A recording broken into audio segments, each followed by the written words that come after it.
Kenapa di PDIP kurang mengapresiasi jasa Jokowi di PDIP? Ya, PDI Perjuangan pada 2009 itu perolehan suara paling kecil, 14,9%. Itu paling kecil ya dalam sejarah PDI Perjuangan. Lalu 2014, pertama kali yang bersangkutan itu menjadi presiden, itu PDI mencapai 18%. Jadi kalau dari 14% ke 18%, hanya sekitar 4%. Bukan 10% atau 15% ya. Dan 2019 itu PDI naik sedikit. 19%, hampir 20%. Pada saat saya waktu itu juga jadi DPR RI. Dan 2024 kemarin, ya, saya juga menjadi DPR RI untuk periode kedua, itu yang bersangkutan sudah tidak bersama PDI Perjuangan. Masih juara satu PDI. Juara satu. Hat-trick 3 kali berturut-turut. Jadi PDI Perjuangan ini memang partai yang memang teruji. Memang partai yang mengakar. Nah, kalau dibilang bahwa PDI Perjuangan bergantung pada satu orang, satu dua orang, tentu tidak. PDI Perjuangan ini partai yang mengandalkan mesin politik partai, turun sampai ke basis paling bawah untuk bonding dengan akar rumput, dan kami tahu betul bahwa kerja-kerja kepartaian itu harus basicnya adalah apa? Institusionalisasi partai. Ilona, kalau kita bicara hari ini 2029, terus terang ya, Presiden Prabowo hari ini sebagai presiden itu pikul beban berat sekali. Kami PDI Perjuangan ini di luar kekuasaan, di luar pemerintahan. Dan PDI Perjuangan ingin mengajak semua komponen bangsa, terutama elit politik, bantu pemerintah ini. Bantu Presiden Prabowo ini. Maka soliditas, loyalitas ini perlu. Kenapa? Karena hari ini kita hadapi persoalan yang tidak sederhana, ya, korupsi, ya, rent seeking. Ini menjadi tantangan buat kita. Jadi turun gunungnya seorang Jokowi, Anda tidak khawatir bahwa akan merenggut suara atau lumbung suara dari PDIP? PDI Perjuangan ini, itu tadi saya katakan, orang masuk dan keluar, come and go itu biasa saja, ya. Don't worry, be happy. Ada fakta lain yang disebut sama ANSI. Ada fakta lain yang nggak disebut sama ANSI. Apa? Tahun 99 PDIP itu jawara pemilu. Menang menjadi presiden. Tidak. Dan itu karena faktor oleh? Kalah. Faktor politik, itu faktanya. 2004, Ibu Mega masih menjabat presiden. Menang dalam kontestasi Pilpres. Kalah. 2019 mencalonkan dengan Pak Prabowo. Kalah juga. Gitu loh. Tapi baru 2014 mencalonkan Pak Jokowi, 2019 mencalonkan Pak Jokowi, PDIP memenangkan Pilpres. Itu fakta yang nggak diungkap sama ANSI tuh, kan gitu loh. Jadi bahwa kemarin 2024 suara PDIP masih tinggi karena masih menyemat nama Pak Jokowi, karena masih di ujung itu dia. Berhentinya gitu loh. Nah itu fakta politik sih gitu loh. Apa yang mau dijawab coba? Ketika dia menang pemilu pun nggak berhasil juga memenangkan Pilpres. Kan gitu loh. Ketika jadi presiden pun Ibu Mega kan juga nggak memenangkan juga gitu. PDI Perjuangan ini ada di angka berapa? PSI ada di angka berapa? Nah, kita bicara soal Pilpres, kalau bicara soal bagaimana PDIP merasa punya kekuatan sendiri tanpa faktor Pak Jokowi, itu kan faktanya begitu. Nah, tolong kau bantah soal itu gitu. Bagaimana Ibu Mega 99 kalah, 2004 kalah, 2009 kalah, 2014 baru Pak Jokowi hadir menang. Dan itu berdampak juga pada suara PDIP secara kepartaian sampai 2024 yang lalu gitu loh. Yang bersangkutan dan keluarganya sudah tidak bersama PDI. Tapi masih disematkan, rakyat masih distigmakan bahwa Pak Jokowi masih ada tidak di PDIP. Bersama dengan PDI. Dan masih kita tersematkan nama itu. Dan pada tanggal 14 Desember 2024 kemarin, itu PDI sudah mengeluarkan SK pemecatan terhadap beliau. Dan satu Indonesia tahu. Iya, yang kau bantah soal bagaimana kalahnya Pilpres tanpa Pak Jokowi itu bagaimana coba? Makanya Ilona, perlu saudara ketahui, makanya tahun Pak Jokowi jadi presiden, penikmat kekuasaan itu adalah PDIP. Kami heran. Itu juga nggak bisa dibantah soal bahwa apa relevansinya tanpa Pak Jokowi tidak bisa memenangkan Pilpres. Apa relevansinya? Ya, bicara yang bersangkutan mau jalan-jalan keliling Indonesia, terus PDI Perjuangan yang ditanya, apa urusannya sama PDI Perjuangan? Ya tadi kan kau sampaikan bahwa PDIP punya kekuatan sendiri tanpa bantuan dari Pak Jokowi, itu tersirat kau sampaikan. Nah kita mau sampaikan juga, PDIP tanpa Pak Jokowi tidak pernah memenangkan Pilpres, walaupun Ibu Mega menjabat presiden 2004, memenangkan pemilu 99, tidak pernah menang sih. Baru menang ketika Pak Jokowi hadir. Jadi begini ya. Dan kemarin 2024 mencalonkan Ganjar kalah juga. Kan gitu loh. Bagaimana gitu loh. Nah itu fakta politik yang semua orang tahu. Sebenarnya ya Bagaimana fenomenanya bisa menjawabnya dibalik gitu juga loh. Bagaimana Bisa dibalik menjawabnya, juga. Apa, mau Pak dibalik Jokowi menang gitu kan karena dicalonkan oleh PDIP. Itu soal kan bisa formalitas. dibalik.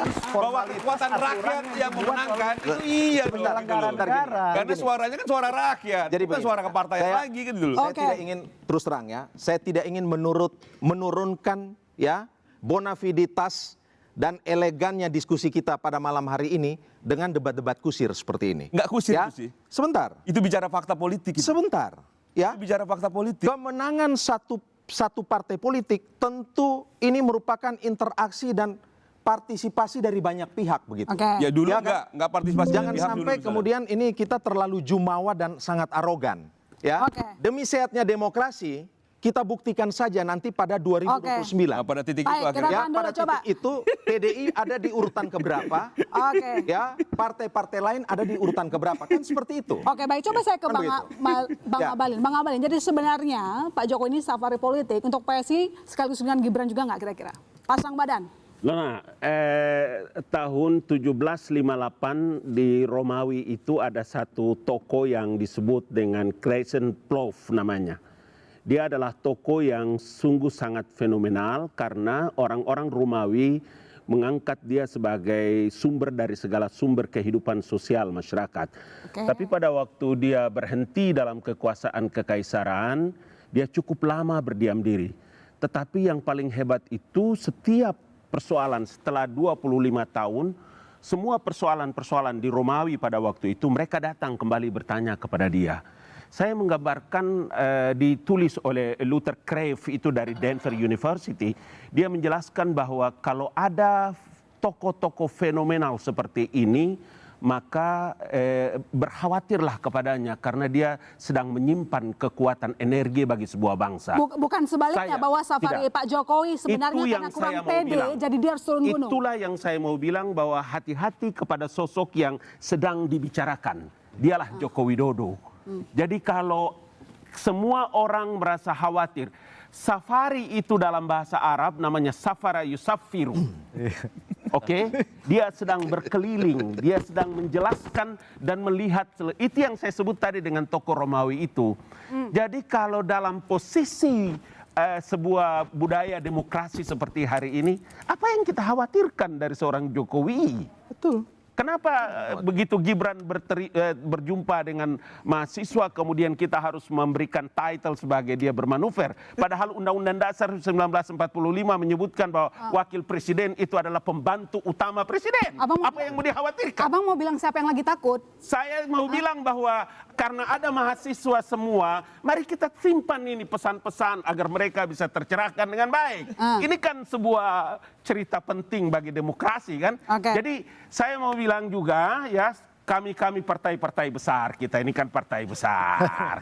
Golkar sama PDIP itu partai besar. Biarlah ini PSI dengan gemuruhnya gajah ini tumbuh dan berkembang, biar anak-anak muda ini bisa kau gabunglah ke PSI itu. Supaya kuat itu partai dan menimbulkan demokrasi yang hebat di Republik ini. Kenapa tidak? Oke? Oke. Itu cerita saya. Yang kedua, Dona tunggu. Apa-apa ya. Hari ini saya mau bilang kepada seluruh rakyat Indonesia bahwa narasi Prabowo Gibran itu harus dijaga untuk kepentingan pemerintah dan masa depan negara. Kenapa? Karena Jokowi bilang nih, dan Golkar juga bilang, Prabowo Gibran 2 periode, selesai bola-bola. Oke, Mas Salim, katanya Pak Jokowi merupakan tokoh yang besar begitu, lalu kemudian dia melakukan safari. Jadi Anda melihat ini bagaimana? Ya, sampai kalau kita lihat sekarang sikap dari Pak Prabowo mengirim Mas Didit. Nah, ini bentuknya menurut Anda kenapa? Baik, terima kasih. Saya baru pertama hadir di Bola Liar dan semoga pertemuan ini nggak mengurangi rasa hormat saya kepada senior yang ada di sini. Pertama saya pengen bilang kayak gini, saya agak miris ya sebenarnya dengan dengan pembicaraan para elit politik kita hari ini gitu. Di tengah kita kehadiran mahasiswa-mahasiswa di luar sana, ada banyak mahasiswa-mahasiswa yang juga sedang berjuang memperjuangkan rakyat, memperjuangkan berbagai hal, harga-harga, memperjuangkan MBG, memperjuangkan harga gabah, pertanian, pupuk dan lain sebagainya. Tapi elit-elit kita justru terlalu fokus pada hal-hal yang sebenarnya itu masih jauh gitu dari mata rantai pemilu gitu. Karena kalau kita bicara pemilu itu masih 3 tahun. Betul mungkin semua akan punya alasan, ini kan persiapan dan lain sebagainya. Tapi kalau kita lihat Pak Jokowi mau keliling kemana saja, itu menurut saya sah-sah aja. Karena siapapun yang pernah menjadi presiden di Republik ini, baik itu Bu Megawati, Pak SBY, termasuk juga Pak Jokowi sekarang, sama-sama juga pernah melakukan hal yang sama. Ketika dulu SBY selesai dengan misalnya jabatannya sebagai presiden, beliau juga safari, walaupun safarinya hanya sekedar melukis di pinggir pantai. Gitu kan. Dan apa yang dilakukan Gibran juga kemarin sebenarnya nggak bisa dianggap sebagai sebuah manuver gitu, karena Mas Gibran itu berusaha untuk menjawab apa yang sedang dituntut oleh banyak mahasiswa hari ini. Mahasiswa hari ini mengharapkan 19 juta lapangan pekerjaan yang dijanjikan oleh Prabowo Gibran itu bisa tercapai. Maka itu yang dijawab oleh Gibran. Atau misalnya kemarin di UGM, teman-teman meminta agar Nusron Wahid menjawab kenapa orang-orang di Papua itu digusur. Akhirnya Gibran jawab itu dengan cara apa? Dengan cara ngajak mahasiswa-mahasiswa ini untuk lihat langsung ke sana. Jadi kalau dianggap sebagai manuver politik juga enggak tepat menurut saya. Dan kenapa misalnya Pak Prabowo tadi misalnya disampaikan, oh nanti belum pasti nih apakah Gibran, apakah ini. Ini kan proses yang masih terlalu panjang. Ya kan, menurut Anda safari politik Jokowi nggak tepat waktu, nggak timingnya apa? Bukan soal tepat atau nggak tepat waktu, bebas-bebas saja mau tadi katanya terlalu kecepatan, kan 2029 masih iya, lama. makanya itu saya bilang elit politik kita itu terlalu fokus pada hal yang sebenarnya masih terlalu jauh. Sedangkan hari ini kita harusnya fokus pada gimana cara menjawab apakah 19 juta lapangan pekerjaan itu berhasil dituntaskan oleh Pak Prabowo. Ataukah misalnya tadi MBG tepat nggak ketika ada korupsi itu diselesaikan atau enggak, atau masalah pertanian, pariwisata dan lain sebagainya. Itu yang harusnya kita bicarakan. Ya, Ilona, saya sambung sedikit. Sebenarnya yang mau disampaikan oleh beliau ini, sebenarnya inilah fase kerja. Inilah fase buat legacy. Inilah fase ukur prestasi. Karena memang hari ini tantangannya itu tidak kecil. Kalau kita bicara dari 2024, ini belum 2 tahun loh ya. Belum 2 tahun. Belum 2 tahun. Kurang dari 2 tahun. 2024, hari ini kita udah bicara 2029.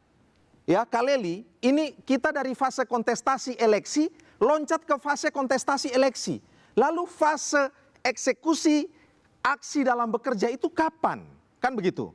Nah, ini yang ditunggu oleh rakyat Indonesia. Jadi sebentar. Jadi begini. Jadi, dan hari ini Sebentar. Jadi seperti ini, kan saudara lupa juga, PSI ini kan partai tidak ada di Senayan. Bagus sekali. 2027 Bagus itu sekali. aturan di KPU Bawaslu itu mensyaratkan partai yang tidak lolos parliamentary threshold dia harus diverifikasi ulang. Jadi kenapa saudara-saudara khawatir? Karena infrastruktur PSI itu dari tingkat kecamatan sampai desa sampai RT itu harus diklirkan untuk verifikasi KPU. Itulah kenapa Pak Jokowi. Ini PSI ya? Ini PSI diundang kalau oleh bicara PSI. Kenapa PSI Jadi itu PSI harus apa? dia Relawan? mempersiapkan Coba. diri? Dia akan melakukan verifikasi. Ya, Itu. baik, silakan Bang Ansy, lanjutin tadi Oke. kepotong. Silakan Bang Ansy. Emang PDIP khawatir nggak sih? Enggak. Dari tadi bilang enggak sih, biasa aja. Makanya kan tadi saya tanya, apa sih relevansi PDI Perjuangan tuh diundang terus-menerus untuk bicara tema ini? Itu maksudnya kan. Ya, apa relevansinya gitu loh. Karena fokus dan prioritas kami memang tidak di situ, kan begitu. Tetapi kami bicara dalam konteks bangsa ini. Dalam konteks bagaimana Presiden Prabowo membangun soliditas tim sehingga kemudian bisa bersinergi untuk bekerja. Saya hanya membayangkan kalau seandainya ada misalnya ada 10 partai politik di dalam pemerintahan Presiden Prabowo ini. Kalau masing-masing partai hari ini ya itu memainkan agenda politiknya sendiri-sendiri, itu bagaimana kira-kira? Nah, hari ini Presiden Prabowo itu ibarat dirijen tunggal, konduktor tunggal yang memimpin sebuah orkestrasi.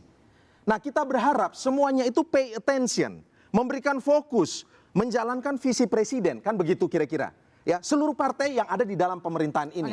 Supaya apa?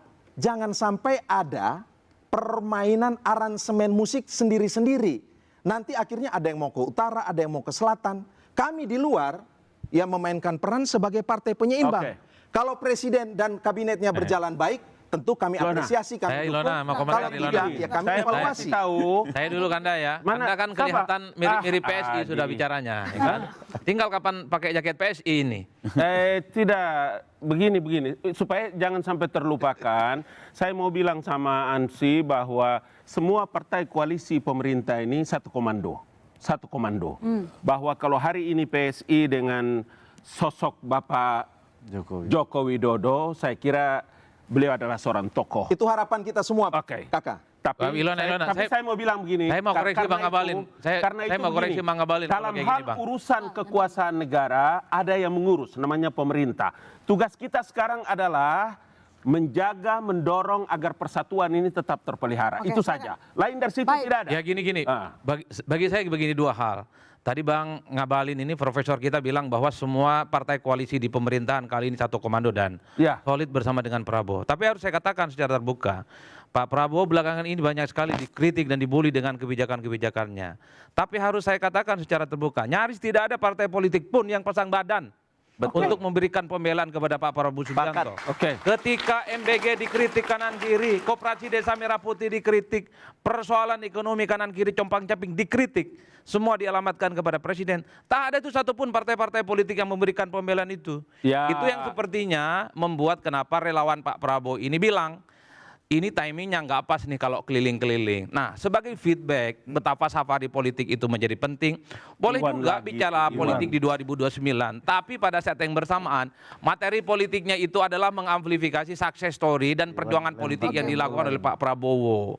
Bahwa apapun yang dilakukan oleh pemerintah itu serius untuk kepentingan bangsa dan negara. Bukan melulu bahwa partai ini supaya lolos di 2029, mengorkestrasi kekuatan politik. Kan itu yang sepertinya ingin dihindari di tengah gonjang-ganjing situasi per hari ini yang Jadi, tentu saja Anda membutuhkan tidak dukungan yakin dengan politik yang pernyataan melimpah. Bang Abalin tadi bahwa Nah, kalau Partai Prabowo Golkar setiap Gibran hari, pasti 2 tiada hari periode. Anda nggak yakin soal itu? ada pada garda kalau terdepan. melihat kecenderungan Apa yang rata-rata tidak per hari ini, dikomentari oleh Partai belum Golkar? ada satupun partai politik yang bicara dan Semua memberi- perkara di Republik ini Iya, selalu setuju, Kak Partai Anda. Golkar pada garda terdepan. Pokoknya saya setuju dengan Kekanda dalam konteks itu. Tapi yang ingin saya katakan adalah soal Prabowo Gibran 2 periode. Per hari ini belum ada satupun partai politik yang secara officially setuju Golkar bahwa clear ya. Prabowo Subianto Golkar 2 kali clear. maju di 2029. Oke. Golkar Tapi clear, kalau bicara Prabowo tentang Gibran siapa 2 periode. wakilnya belum kelihatan. Kanda Bahlil pun belum cakap, Kanda. Sudah, Apakah saya yang ngomong. Nanti saya bertanggung jawab dengan Partai Golkar. Oh, Kanda mewakili Pak Ketum. Saya mewakili Partai Golkar. 2 periode Prabowo Gibran, clear. Oh, oke. Dibongkar. Kita tunggu. Oke, saya Cuma tambahkan masalahnya dikit ya. abang ini Saya mau mewakili nanya. Saya ketum apa tambahkan dikit. bukan? Oke, saya Wan, sepakat. apa, Wan? Saya sepakat dengan beliau ya. Ini kan serangan. Ini sekarang ini Apa? pelihara narasi Prabowo Gibran sampai selesai ini bola-bola. 2034. Sampai 2029 dulu. Bos. 2034. 2029 dulu ya. Oke, Jadi gini, 2009 gimana? baru 2029, setelah 2029 baru bicara 2034 ya. Jadi selama ini kan Prabowo ini diserang kanan kiri depan belakang. Cuma relawan saja. Saya sebagai ketua umum relawan Gerakan Cinta Prabowo, relawannya, Wan? Apa? Gerakan Cinta Prabowo dan sekaligus Tepuk tangan. ya. Saya sebagai ketua presidium kebangsaan 08 ya. Selama ini yang belain Prabowo ketika dihujat cuma saya aja. Partai politik yang tergabung dalam Kim mana? Termasuk Golkar, Termasuk Golkar, karyawan. Oh, termasuk Golkar. Golkar karyawan. Nggak Nggak baca ada. sih. Ya. Memang tiada hari sebenarnya tanpa Bang Abalin itu Sebenarnya lebih ya. semangat bicara Bang PSI Abalin. memang Bang Abalin. ketimbang Nah, Golkar hari mengawal- ini. Kalau Bang Idrus diplomasi masih baru luar kemarin. negeri. Baru kemarin Saya dia ngomong. mengawal diplomasi luar negeri pemerintahan. Tanggal 23 saya mewakili pemerintah. Oke, Ada serangannya di Rusia. dalam. Dari dalam ya. Jadi ini urusan negara ini, partai pendukung pemerintah yang namanya golongan karya ada pada garda terdepan di pemerintahan Prabowo. Mudah-mudahan besok Selesai. garda ke depan ya.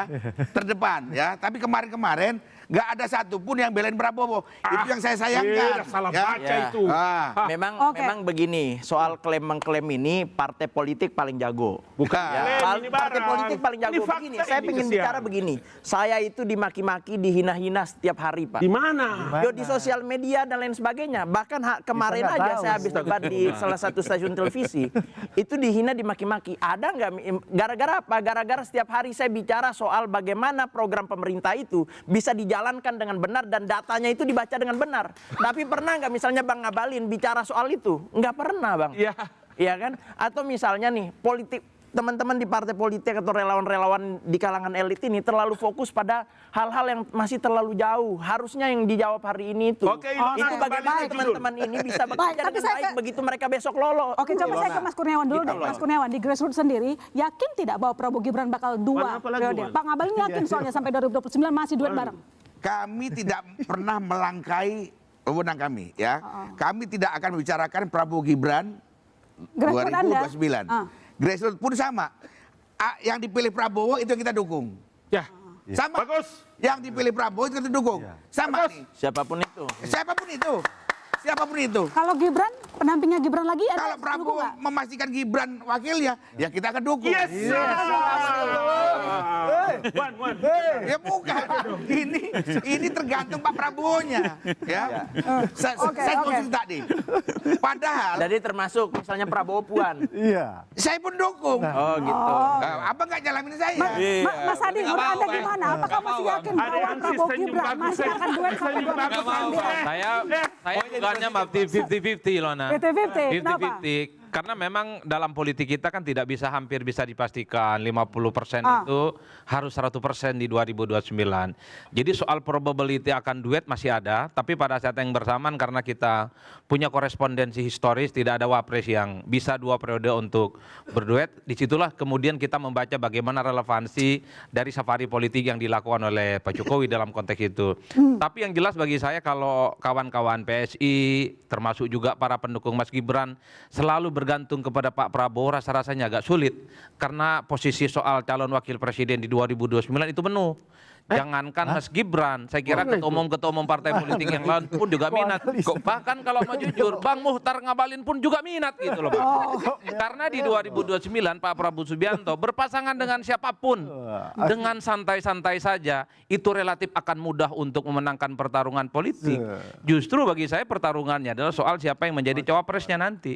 Karenanya bagi saya apapun yang terjadi dinamika menjelang 2029 adalah soal siapa yang dinilai pantas untuk bisa menjadi calon wakil Pak Prabowo. Jangan-jangan di kemudian hari ada nama seperti kawan-kawan dari PDIP atau jangan-jangan bersama dengan Anies Baswedan. Kita tidak pernah tahu Ilona dalam politik kita itu. Ya oke. Secara elektoral, Bu Leli, Prabowo butuh Gibran nggak? Atau mungkin Gibran yang butuh Prabowo? Kalau dalam hal ini Gibran yang butuh Prabowo. Secara hitung-hitungan elektoral? Iya, secara elektoral. Karena positioning sekarang kan Pak Prabowo yang presiden. Gibran itu kita dengan sejarah masa lalunya kan bisa mencari tahu juga kan semua masyarakat bagaimana proses cara masuknya dan lain sebagainya. Bang Ali Muhtar coba lihat, Bang Ali Muhtar kan orang komunikasi nih. Coba lihat gambar itu. Apa itu? Itu kan simbolik mekanisme tuh. Coba lihat tuh gambar yang di belakang abang. Oh, Nah, lari. itu ada Pak Jokowi sama Gibran. Ini kan masih tentang bayang-bayang Pak Jokowi yang mengantarkan Gibran. Namanya juga anaknya. Jadi bukan bergantung pada Pak Prabowo. Mereka yang berada di belakang Pak Prabowo nggak bisa terima itu bahwa semuanya diserahkan pada Pak Jokowi. Bagaimanapun hari ini yang menjadi presiden adalah Pak Prabowo, gitu ya. Teman-teman yang kemudian berada di belakang Pak Jokowi masih berharap, tadi semuanya mengatakan kehadiran Pak Jokowi dalam safari ini adalah atas undangan relawan loh. PSI loh, bukan masyarakat secara keseluruhan. Nah, menurut saya jika Pak Jokowi ingin berkontribusi pada hari ini ya, bukan menjelang 2029, Pak Jokowi bisa saja hari ini memberikan saran mengapa rupiah turun, misalnya ya. Bagaimana fenomena IMF yang tidak diterima oleh masyarakat. Kedudukan Pak Jokowi kan nggak bisa bukan disamakan manuver. dengan mantan. Tapi kalau hari ini judul Kompas sudah tepat dikatakan manuver. Oke, pertanyaan berikutnya adalah seberapa besar peran Jokowi sebagai kingmaker di Pilpres 2029. Kami saya kembali saudara tetap di Bola Liar.